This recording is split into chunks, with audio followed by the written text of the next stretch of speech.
Hello students, how are you. बेटा आज आपके लिए मैं लेके आया हूँ नीट का एक क्वेश्चन ऐसा जो आपको हर बार नीट के पेपर में देखने को मिलेगा। जैसा कि यहाँ 2017 में है, 2022 में आया, 2026 में जो पेपर हुआ उसमें भी ये क्वेश्चन आया था।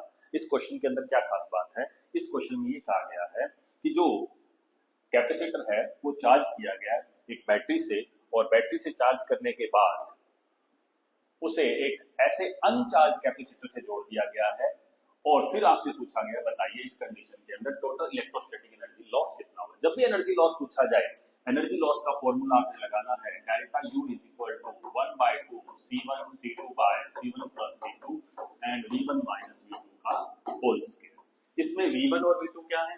V1 जो है वो आपने पहले कैपेसिटर को जो चार्ज किया था किस वोल्टेज से किया, V2 जो है वो दूसरे कैपेसिटर को भी अगर चार्ज किया हुआ तो किस वोल्टेज से किया है।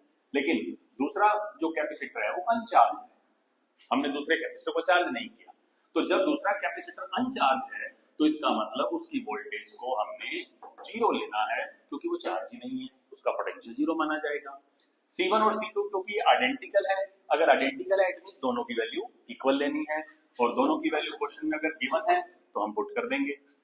लेकिन यहाँ कोई न्यूमेरिकल वैल्यू नहीं है, तो C1 C2 को हमने C मानेंगे, C लेके चलेंगे, और यहां से डेल्टा U की वैल्यू निकालेंगे तो आपके सामने है C square by 2C and V1 square.